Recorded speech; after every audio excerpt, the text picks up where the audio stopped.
ನೋಡಿ, ಸರ್ಕಾರಕ್ಕೆ ತೆರಿಗೆ ವಂಚನೆ ಆರೋಪ. ಚಿನ್ನದ ಅಂಗಡಿಯ ಮೇಲೆ ಇದೀಗ ಅಧಿಕಾರಿಗಳು ದಾಳಿ ನಡೆಸಿದ್ದಾರೆ. ನಗರದ ಪ್ರತಿಷ್ಠಿತ ಕೋಮರ್ಲಾ ಪ್ರಕಾಶ್ ಜ್ಯುವೆಲ್ಲರ್ಸ್ ಅಂಗಡಿ ಇದು. ನಗರದ ಜ್ಯುವೆಲ್ಲರ್ಸ್ ಅಂಗಡಿ ಮನೆಯಲ್ಲಿ ಅಧಿಕಾರಿಗಳಿಂದ ಇದೀಗ ಶೋಧ ಕಾರ್ಯ ಮುಂದುವರಿತಾ ಇದೆ.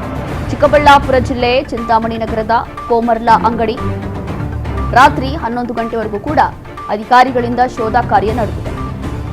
ಲಾಭ ಪಡೆಯಲು ಅಕ್ರಮವಾಗಿ ಚಿನ್ನದ ಬಿಸ್ಕೆಟ್ಗಳನ್ನು ಖರೀದಿ ಮಾಡಿದ್ದಾರೆ ಅನ್ನೋ ಆರೋಪ.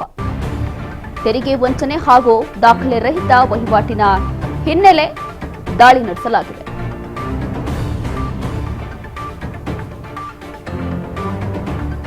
ಸರ್ಕಾರಕ್ಕೆ ತೆರಿಗೆ ವಂಚನೆ ಮಾಡಿದ್ದಾರೆ ಅನ್ನೋ ಆರೋಪ. ಇದೇ ಆರೋಪದ ಮೇರೆಗೆ ಇದೀಗ ಅಧಿಕಾರಿಗಳು ಈ ಒಂದು ಅಂಗಡಿ ಮೇಲೆ ದಾಳಿ ನಡೆಸಿರುವಂಥದ್ದು. ಚಿಕ್ಕಬಳ್ಳಾಪುರದಲ್ಲಿ ನಡೆದಿರುವಂತಹ ಘಟನೆ ಇದು. ನಗರದ ಬಹಳ ಫೇಮಸ್ ಅಂಗಡಿ ಅಂತಂದ್ರೆ ಇದು ಕೋಮರ್ಲಾ ಪ್ರಕಾಶ್ ಜ್ಯುವೆಲ್ಲರ್ಸ್.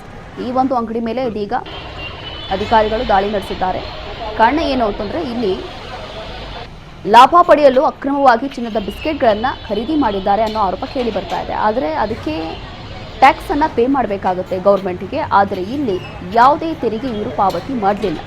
ಕಾರಣ ಏನು ಅಂತಂದ್ರೆ ಅತಿ ಹೆಚ್ಚಾಗಿ ಇವರು ಲಾಭ ಬೇಕಲ್ವಾ, ಅದಕ್ಕೋಸ್ಕರ.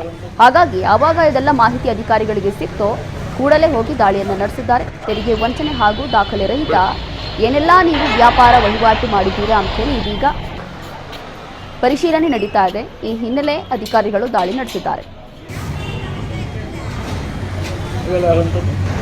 ಸರ್ಕಾರಕ್ಕೆ ತೆರಿಗೆ ವಂಚನೆ ಆರೋಪ ಕೇಳಿ ಬರ್ತಾ ಇರುವಂಥದ್ದು. ಹಾಗಾಗಿ ಯಾವಾಗ ಇದ್ರ ಬಗ್ಗೆ ಮಾಹಿತಿ ಸಿಕ್ತೋ ಅದಾದ ನಂತರ ಕೂಡಲೇ ಪೊಲೀಸರು ದಾಳಿಯನ್ನು ನಡೆಸಿದ್ದಾರೆ. ಚಿಕ್ಕಬಳ್ಳಾಪುರದಲ್ಲಿ ನಡೆದಿರುವಂತಹ ಘಟನೆ. ಕಾರಣ ಏನು ಅಂತಂದ್ರೆ ಇಲ್ಲಿ ಕೆಲವೊಂದು ಗೋಲ್ಡ್ ಬಿಸ್ಕೆಟ್ಗಳನ್ನು ಇವರು ಖರೀದಿ ಮಾಡಿದ್ದಾರೆ. ಆದರೆ ಯಾವುದೇ ಟ್ಯಾಕ್ಸ್ ಪೇ ಮಾಡಲಿಲ್ಲ. ಸರ್ಕಾರಕ್ಕೆ ಯಾವುದೇ ಸರಿಯಾದಂಥ ದಾಖಲೆಗಳು ಇಲ್ಲ ಅನ್ನುವಂಥ ಒಂದು ಉದ್ದೇಶದಿಂದ ಈ ಒಂದು ದಾಳಿ ನಡೆಸಿದ್ದಾರೆ.